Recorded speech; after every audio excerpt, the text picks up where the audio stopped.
La Chine peut construire un pont en 24 heures. Oui, vraiment. Pendant que certains projets prennent des années, ici, tout va jusqu'à 10 fois plus vite. Comment c'est possible? Une machine gigantesque, presque irréelle, capable de déplacer des structures entières. Son nom, SLJ 932. Et ce qu'elle peut faire en une seule journée pourrait rendre nos méthodes de construction complètement obsolètes. Les ambitieux projets d'infrastructure de la Chine. Tout au long de l'histoire humaine, peu de choses ont autant façonné le monde que les avancées technologiques. L'humanité a toujours adopté la technologie comme un élément du quotidien. Alors, lorsque la Chine a lancé ses plans pour relier les 2/3 du globe, la question n'était pas de savoir comment, mais quand. Le principal moteur de cette ambition est l'initiative des nouvelles routes de la soie, rendue possible grâce à une prouesse d'ingénierie. Le monstre baptisé SLJ 932. Cette initiative, pilier du rêve chinois, s'est imposée comme un sujet central de débat mondial, soulevant des questions sur son efficacité et ses implications. Si elle a renforcé la présence de la Chine dans les pays du Sud, des doutes persistent quant à ses résultats globaux. L'immense projet des nouvelles routes de la soie. Aussi connu sous le nom de Nouvelle route de la soie ou One Belt One Road, cette initiative est l'un des projets d'infrastructure les plus ambitieux jamais imaginés. Lancé en 2013 par le président Xi Jinping, cet ensemble colossal d'investissements et de développement visait à l'origine à relier l'Asie de l'Est à l'Europe grâce à des infrastructures physiques. Au fil des années, le projet s'est étendu à l'Afrique, à l'Océanie et à l'Amérique latine, élargissant considérablement l'influence économique et politique de la Chine. Certains analystes y voient une extension inquiétante de la montée en puissance chinoise. Et alors que les coûts de nombreux projets ont explosé, l'opposition s'est renforcée dans certains pays.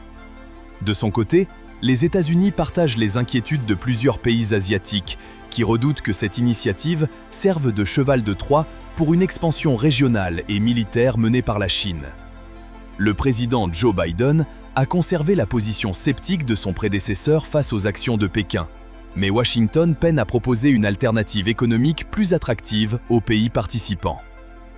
L'initiative se compose de 6 grands corridors terrestres de développement urbain reliés par des routes, des voies ferrées, des infrastructures énergétiques et numériques, ainsi que d'une route maritime de la soie axée sur le développement portuaire. Xi Jinping a présenté cette stratégie pour la première fois sous le nom de « ceinture économique de la route de la soie » lors d'une visite officielle au Kazakhstan en septembre 2013. Le terme « ceinture » désigne les routes terrestres envisagées pour le transport routier et ferroviaire à travers l'Asie centrale enclavée, en suivant les anciennes routes commerciales des régions occidentales. À l'inverse, le terme « route » est une forme abrégée de la route maritime de la soie du XXIe siècle qui englobe les itinéraires maritimes de l'Indo-Pacifique, reliant l'Asie du Sud-Est à l'Asie du Sud, au Moyen-Orient et à l'Afrique. Cette initiative est considérée comme un pilier de la politique étrangère de Xi Jinping, secrétaire général du Parti communiste chinois. Elle constitue un élément clé de sa stratégie diplomatique des grandes puissances, visant à donner à la Chine un rôle de leader plus important sur la scène internationale, à la hauteur de sa montée en puissance et de son statut. Début 2024, plus de 140 pays avaient rejoint l'initiative, représentant près de 75% de la population mondiale et plus de la moitié du PIB global. L'initiative a été officiellement intégrée à la constitution du Parti communiste chinois en 2017. L'administration de Xi Jinping présente ce projet comme une volonté de renforcer la connectivité régionale et de construire un avenir plus prometteur. L'objectif est fixé à l'année 2049, coïncidant avec le centenaire de la fondation de la République populaire de Chine. De nombreuses études, menées par la Banque mondiale, estiment que l'initiative pourrait augmenter les flux commerciaux dans plus de 150 pays participants de 4,1%, réduire les coûts du commerce mondial de 1,1 à 2,2% et accroître le PIB des pays en développement d'Asie de l'Est et du Pacifique de 2,6 à 3,9% en moyenne. Selon le cabinet londonien Center for Economics and Business Research, ce projet pourrait augmenter le PIB mondial de plus de 7 000 milliards de dollars par an d'ici 2040. Il conclut également que ces bénéfices seraient largement partagés, car l'amélioration des infrastructures réduit les obstacles qui freinent le commerce mondial. En parallèle, le CEBR prévoit que le projet attirera davantage de pays à mesure que l'initiative mondiale pour les infrastructures progresse et gagne en ampleur. Bien que ses partisans saluent son potentiel pour stimuler le PIB mondial, notamment dans les pays en développement, des critiques ont également émergé concernant des violations des droits humains, son impact environnemental, ainsi que des inquiétudes liées à une diplomatie du piège de la dette, pouvant mener à une forme de néocolonialisme et d'impérialisme économique. Ces points de vue opposés alimentent un débat toujours en cours, et de nombreux parallèles sont établis entre cette initiative et l'ancienne route de la soie. Contexte historique. De la route de la soie à l'initiative BRI. Pendant plus de 1500 ans, le réseau de routes connu sous le nom de route de la soie a favorisé les échanges de marchandises et d'idées entre des cultures très diverses. La route de la soie n'était ni une route unique, ni un itinéraire précis. Le terme désigne en réalité un vaste réseau de voies commerciales utilisé pendant plus de 15 siècles, depuis l'ouverture des échanges par la dynastie Han en 130 avant notre ère, jusqu'à leur interruption en 1453, lorsque l'Empire ottoman a fermé ses frontières commerciales avec l'Occident. Le géographe et explorateur allemand Ferdinand von Richthofen a été le premier à utiliser le terme « route de la soie » en 1877 pour décrire cet axe majeur reliant l'Europe à l'Asie de l'Est. L'expression sert également de métaphore pour désigner les échanges culturels et intellectuels entre civilisations. Bien que ce réseau soit généralement appelé « route de la soie », certains historiens préfèrent le terme « route de la soie », car il reflète mieux la multiplicité des itinéraires empruntés par les marchands. L'ensemble s'étendait sur environ 6437 km, traversant certains des environnements les plus hostiles au monde, comme le désert de Gobi et les montagnes du Pamir. En l'absence d'une autorité centrale pour en assurer l'entretien, ces routes étaient souvent en mauvais état et les attaques de brigands étaient fréquentes. Pour se protéger, les marchands voyageaient en caravane, accompagnés de chameaux ou d'autres animaux de bas. Avec le temps, de grandes auberges appelées caravansérails ont vu le jour pour accueillir les commerçants en déplacement. Peu de personnes parcouraient l'intégralité de cet itinéraire, ce qui a favorisé l'émergence de nombreux intermédiaires et comptoirs commerciaux tout au long du trajet. Une grande variété de marchandises circulait sur la route de la soie. Les marchands transportaient la soie de Chine vers l'Europe, où elle habillait les rois et les élites fortunées. Parmi les autres produits prisés venus d'Asie figuraient le jade et d'autres pierres précieuses, la porcelaine, le thé et les épices. En échange, des chevaux, des objets en verre, des textiles et divers produits manufacturés étaient acheminés vers l'Est. Il est difficile de surestimer l'importance de la route de la soie dans l'histoire. Les religions et les idées s'y diffusaient aussi librement que les marchandises. Les villes situées le long de ces routes sont devenues de véritables centres multiculturels. La circulation des connaissances a permis l'émergence de nouvelles technologies et d'innovations qui ont profondément transformé le monde. Les chevaux introduits en Chine ont contribué à la puissance de l'Empire mongol, tandis que la poudre à canon venue de Chine a révolutionné la guerre en Europe et ailleurs. C'était une voie d'échange si vaste et complexe que même les maladies y circulaient. Certaines recherches suggèrent que la peste noire, qui a ravagé l'Europe à la fin des années 1340, se serait propagée depuis l'Asie via la route de la soie. L'époque des grandes explorations a ouvert des routes plus rapides entre l'Est et l'Ouest, mais certaines portions de la route de la soie sont restées des axes essentiels entre différentes cultures. Elle est souvent considérée comme la première grande route commerciale mondiale de l'histoire, ce qui explique pourquoi de nombreux observateurs établissent des parallèles avec l'initiative BRI. L'initiative des nouvelles routes de la soie repose sur deux grands piliers, la ceinture économique de la route de la soie et la route maritime de la soie du XXIe siècle. La ceinture économique prendra la forme d'un réseau terrestre de routes, de voies ferrées et de pipelines, suivant en grande partie les anciens tracés commerciaux, afin de relier la côte est de la Chine à l'Europe via un nouveau pont terrestre eurasiatique. 5 corridors régionaux se grefferont à cet axe principal, vers le nord avec la Mongolie et la Russie, vers le sud avec l'Asie du Sud-Est, l'Inde, le Pakistan et le Bangladesh, et vers l'ouest en direction de l'Asie centrale, de l'Asie occidentale et de l'Europe. La route maritime de la soie du XXIe siècle est un itinéraire maritime planifié, accompagné de projets intégrés de ports et d'infrastructures côtières, reliant la côte est de la Chine à l'Europe, à l'Inde, à l'Afrique et au Pacifique via la mer de Chine méridionale et l'océan Indien. Comme pour l'ancienne route de la soie, l'étendue géographique de l'initiative des nouvelles routes de la soie reste assez flexible et, selon certaines interprétations, s'étendrait même jusqu'à l'Australie et au Royaume-Uni. Cependant, tout cela aurait sans doute été impossible sans le monstre appelé SLJ 932. Introduction au SLJ 932. Pour rendre cette initiative réalisable, la Chine a tout simplement fait appel à un spécialiste, le SLJ 932, également surnommé le monstre de fer. Il s'agit d'un portique lanceur ultra lourd, l'un des plus grands et des plus répandus au monde. Avec plus de 90 mètres de long, cette machine capable de construire des ponts est aussi l'un des plus longs véhicules terrestres au monde. Elle est fabriquée par la société Beijing Huo Joint Machinery et conçue par l'Institut de conception ferroviaire de Shijiazhuang. Comme mentionné précédemment, le SLJ 932 mesure 91 mètres de long, 7 mètres de large et 9 mètres de haut, pour un poids d'environ 580 tonnes. Sa conception exceptionnellement longue et fine est essentielle pour construire des ponts de manière sûre et efficace. Contrairement aux grues traditionnelles, qui nécessitent un terrain dégagé et ne peuvent soulever que quelques mètres de structure à la fois, le SLJ 932 peut transporter et installer des segments entiers de ponts pesant entre 800 et 950 tonnes, sans être gêné par des obstacles comme les arbres ou les rochers.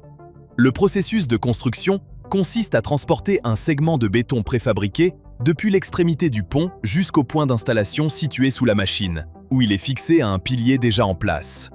Grâce à un système pneumatique, la machine s'ancre au premier pilier, s'étend jusqu'au suivant, se stabilise, puis pose la poutre. Ce processus se répète jusqu'à ce que les fondations du pont soient complètes. Le véhicule se déplace grâce à un système de traction à 64 roues, réparties en 4 sections de 16 roues chacune, formant 2 ensembles situés à chaque extrémité. Chaque section peut pivoter jusqu'à 90 degrés, permettant à la machine de se déplacer latéralement pour récupérer efficacement les éléments à poser. Elle peut atteindre une vitesse maximale de 8 km/h à vide et de 5 km/h lorsqu'elle transporte un segment de pont. Avec une capacité opérationnelle allant jusqu'à la construction de 730 travées avant d'être retiré du service, le SLJ 932 est une prouesse technologique impressionnante. Les contraintes de temps et de coût ont toujours poussé l'humanité à chercher des moyens de travailler plus rapidement, notamment pour répondre aux limites des routes et autoroutes existantes. Cette machine remarquable apporte une solution à ce problème ancien. Ce monstre de pose de poutres de pont élimine le besoin d'équipements complexes et coûteux, comme les échafaudages ou les grues, accélérant considérablement le processus de construction. Comment fonctionne le SLJ 932 ? Après avoir récupéré la poutre nécessaire à son point d'origine, le SLJ 900/32 se déplace jusqu'au pilier du pont et abaisse une structure de support pneumatique qui ancre la machine au premier pilier, lui permettant de s'étendre jusqu'au second tout en maintenant une vitesse impressionnante de 5 km/h, même en étant entièrement chargé.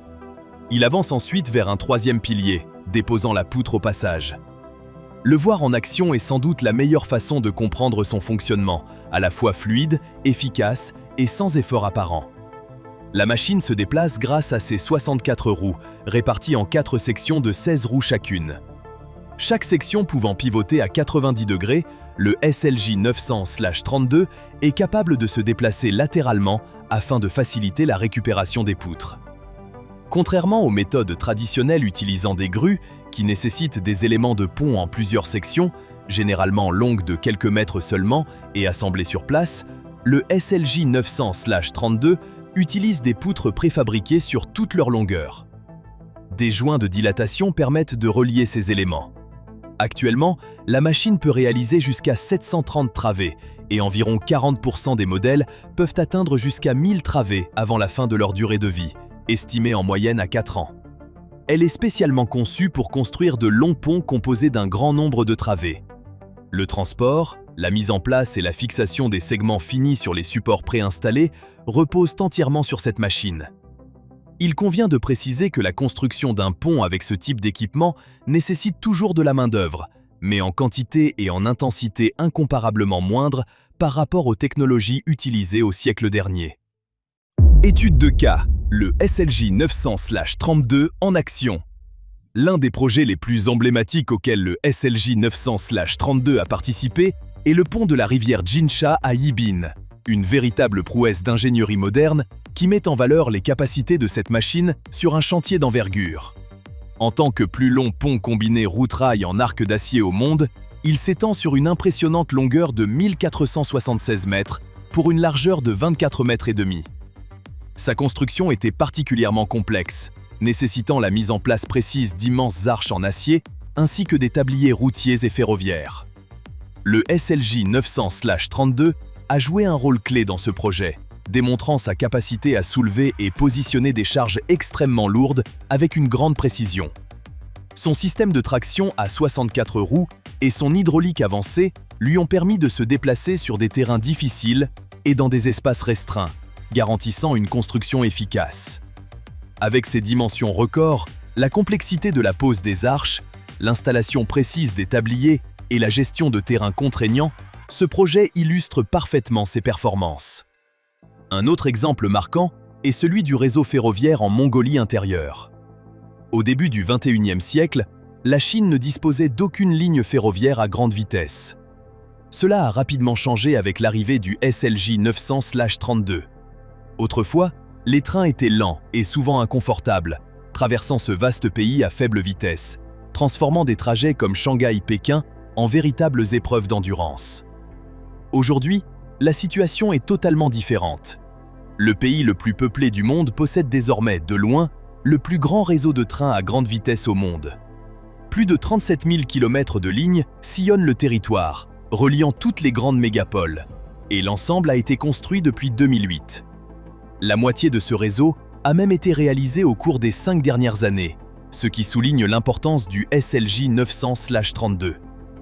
Dans les années à venir, une nouvelle liaison ferroviaire reliant la région isolée de Mongolie intérieure au reste du pays a été construite grâce à cette machine colossale.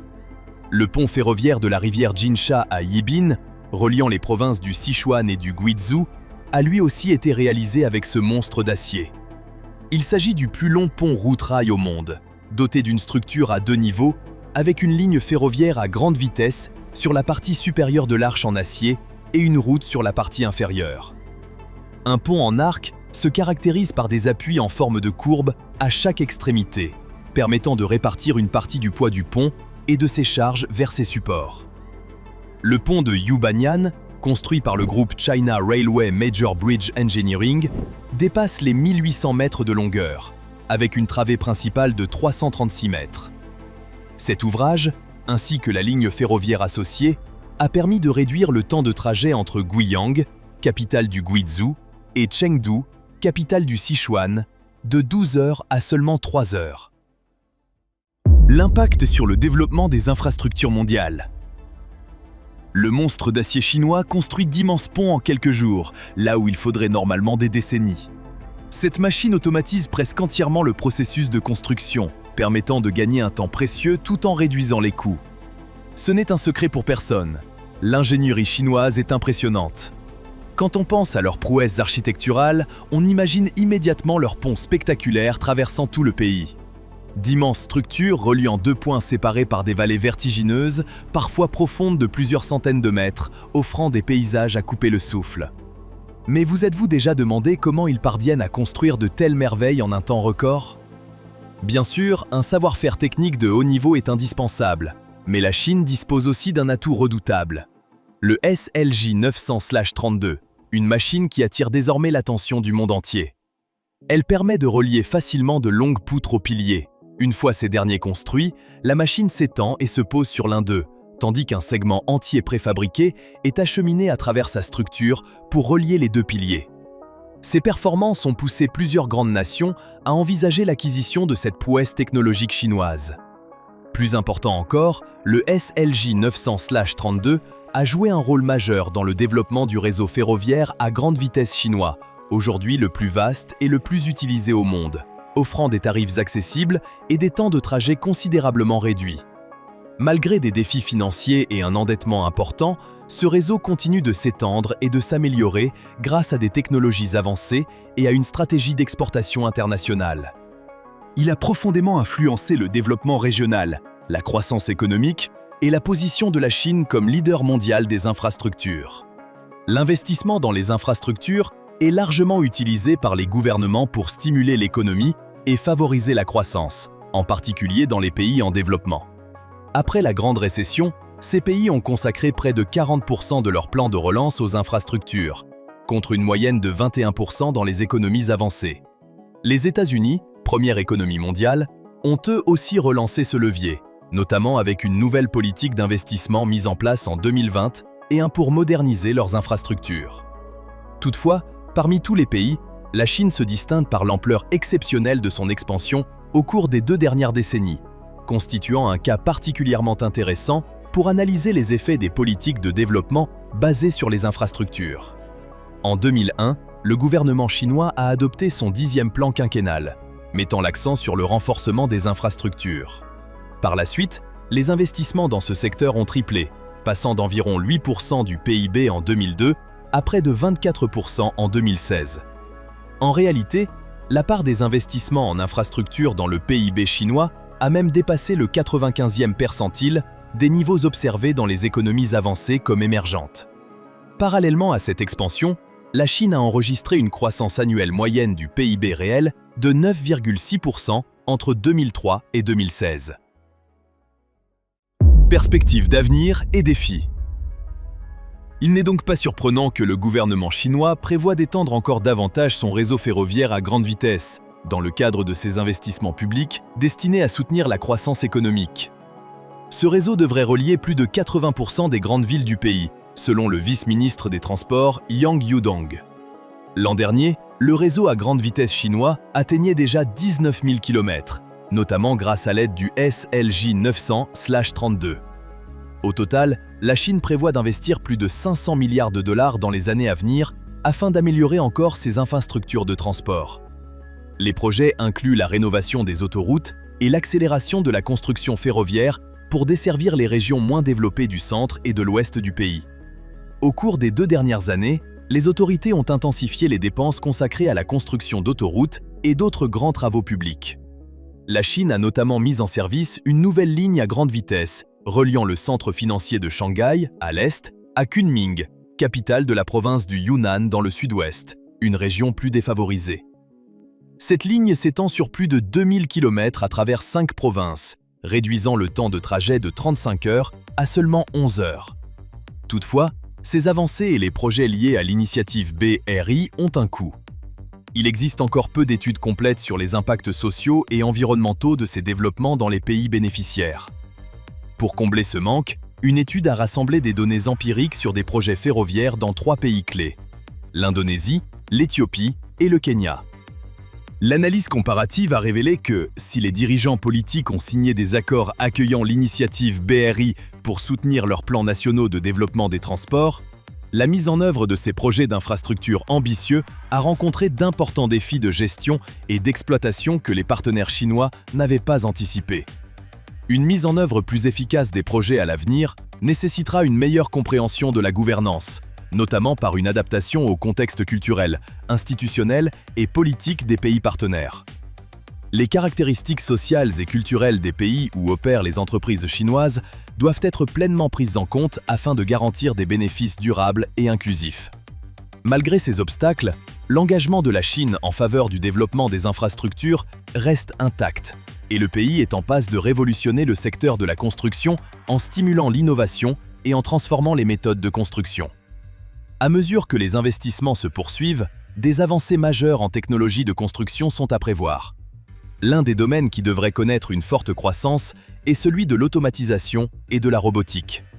À l'avenir, les travaux les plus complexes, notamment dans des zones difficiles d'accès pour l'homme, pourraient être réalisés grâce à l'intégration de systèmes robotiques avancés. Les processus de construction deviendront plus rapides, plus efficaces et plus précis. Les investissements chinois stimuleront également le développement de nouveaux matériaux et de nouvelles techniques de fabrication. Des innovations comme l'impression 3D transformeront le secteur en permettant la création rapide de structures complexes tout en réduisant les déchets. Cette convergence entre technologie et science des matériaux ouvrira de nouvelles perspectives aux architectes, ingénieurs et constructeurs. L'intégration de l'intelligence artificielle et de l'Internet des objets jouera aussi un rôle clé dans l'avenir de la construction.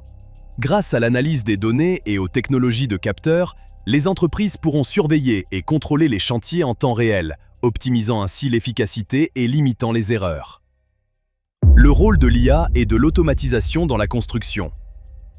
Si le terme automatisation peut faire craindre des pertes d'emplois ou le remplacement des travailleurs par des robots, la réalité est bien plus nuancée.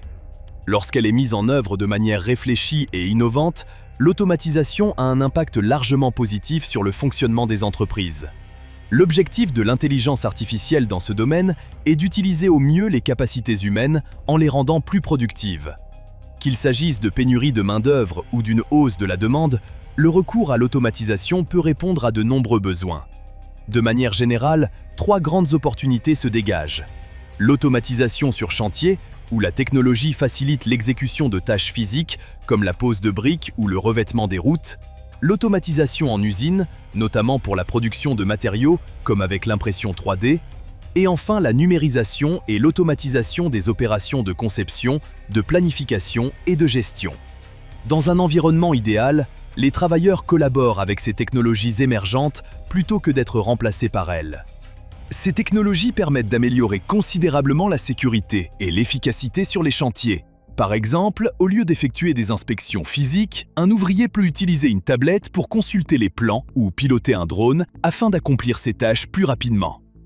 Le monstre d'acier chinois est capable de construire des ponts gigantesques en quelques jours. Comment est-ce possible? La réponse est simple, l'intelligence artificielle. Elle optimise le fonctionnement de la machine et permet à la Chine de lancer et de mener à bien les projets de la BRI avec une efficacité remarquable, grâce à un engin qui accélère la construction tout en réduisant les coûts et la consommation de ressources. Ce monstre représente une avancée majeure dans la construction de ponts. Il soulève, transporte et installe des sections préfabriquées sur toute leur longueur à une vitesse impressionnante, éliminant la nécessité d'un assemblage long et complexe sur site. Tout cela est rendu possible par l'utilisation innovante de l'intelligence artificielle, qui réduit l'intervention humaine et limite les erreurs, les imprécisions et les retards souvent liés aux opérateurs.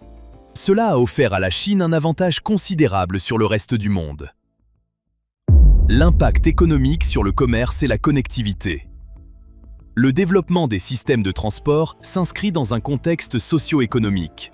Si les politiques de développement se sont longtemps concentrées sur le capital physique, les dernières années ont permis de mieux intégrer les enjeux liés au capital humain.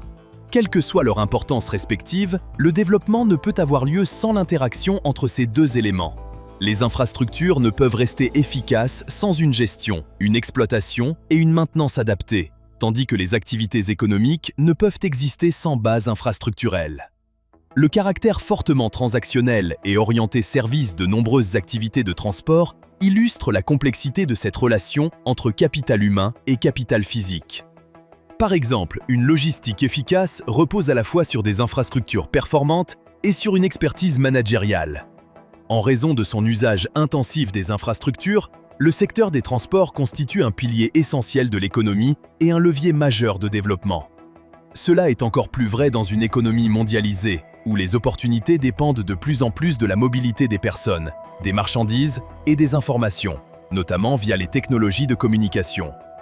Il existe un lien évident entre la quantité et la qualité des infrastructures de transport et le niveau de développement économique.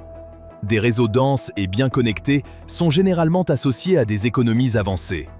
Lorsqu'ils sont efficaces, les systèmes de transport offrent des opportunités économiques et sociales importantes, générant des effets multiplicateurs positifs comme un meilleur accès au marché, à l'emploi et aux investissements. Et c'est précisément là que la Chine tire un avantage majeur, avec le SLJ 900/32, capable de construire des ponts plus vite que certains restaurants ne préparent des pizzas. Le lien avec la croissance économique est évident. À l'inverse, des systèmes de transport insuffisants ou peu fiables peuvent entraîner des coûts économiques, des opportunités manquées et une baisse de la qualité de vie.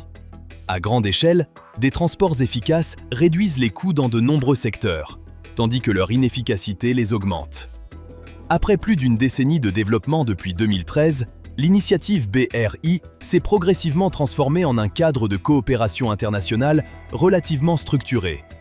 Les projets qu'elle englobe aujourd'hui allant des infrastructures à l'industrie, en passant par la finance, l'énergie, les services, la logistique, l'économie numérique et la santé, devrait permettre aux pays situés le long de ces routes d'accélérer leur industrialisation. Elle offre également une plateforme aux entreprises et aux capitaux chinois pour investir à l'étranger, en s'appuyant sur les atouts du pays en matière de production industrielle, de développement des infrastructures et de puissance financière. La Chine est ainsi parvenue à transformer la puissance économique acquise depuis ses réformes et son ouverture en une influence croissante à l'échelle mondiale. Les implications stratégiques pour les rapports de force mondiaux. Depuis son annonce par le président Xi Jinping en 2013, elle s'est imposée comme le pilier central de l'ambition de la Chine de devenir une puissance mondiale. Cette initiative s'appuie sur l'histoire et s'inspire de l'ancienne route de la soie, un vaste réseau de routes maritimes et terrestres dédiées au commerce, à la communication et aux échanges culturels, qui reliait autrefois la Chine aux pays eurasiens avant de tomber en désuétude aux alentours des années 1600, après plusieurs siècles de prospérité. Aujourd'hui, la Chine cherche à faire renaître cet héritage historique. Depuis la mise en œuvre de la BRI, le pays a multiplié les efforts pour renforcer la coopération avec les États partenaires dans les domaines des infrastructures, de l'investissement, du commerce et des échanges humains. Il s'agit d'une stratégie à vocation mondiale, sans frontières géographiques clairement définies, conçue comme un plan à long terme aux ambitions considérables. Dès 2013, une équipe centrale de direction a été mise en place pour superviser son déploiement, dirigée par le vice-premier ministre exécutif du Conseil d'État. En octobre 2017, l'initiative a été inscrite dans la constitution du Parti communiste chinois, illustrant la détermination du pouvoir à mener ce projet à bien. Aucun autre pays n'a intégré ces projets économiques ou ses plans de développement directement dans sa constitution. La Chine cherche ainsi à projeter une image de puissance mondiale à travers la BRI. L'initiative est ouverte à tous les pays intéressés, et l'accent s'est progressivement déplacé du récit historique de l'ancienne route de la soie vers une vision plus globale. En réalité, la BRI constitue une stratégie d'ouverture reliant le monde entier autour de la Chine comme centre névralgique. Toutefois, plusieurs puissances régionales et mondiales influentes n'y ont pas adhéré, notamment les États-Unis, le Royaume-Uni, le Canada, le Mexique, l'Australie, l'Inde et le Japon. Fait surprenant, la Corée du Nord, pourtant alliée proche de la Chine, ne figure pas non plus dans ce projet. Par ailleurs, certains pays ayant signé l'initiative n'accueillent pas encore de projets d'infrastructure d'envergure dans ce cadre, comme le Vietnam. D'autres se sont contentés d'un soutien formel et d'un engagement de coopération. Même sans projet concret, leur adhésion renforce la crédibilité de l'initiative. Une chose est certaine, il est impossible d'ignorer l'impact de la montée en puissance de la Chine et de la mise en œuvre de la BRI. Selon un rapport du Forum économique mondial, les entreprises et institutions financières chinoises ont annoncé leur participation à environ 4000 projets à l'étranger depuis 2013, représentant plus de 4000 milliards de dollars d'investissement.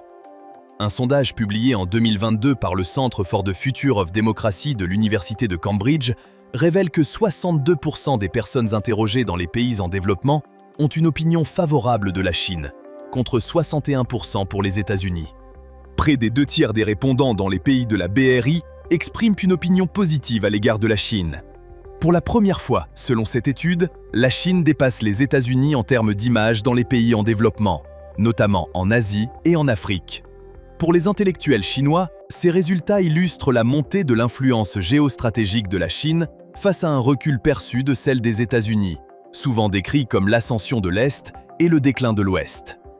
Grâce à la mise en œuvre de l'initiative, la Chine a continuellement renforcé ses liens économiques et commerciaux avec de nombreux pays, amélioré la connectivité transfrontalière des routes commerciales et soutenu la durabilité de sa propre croissance économique. N'oubliez pas le pouce en l'air si la vidéo vous a plu. Et surtout, abonnez-vous et activez la cloche des notifications.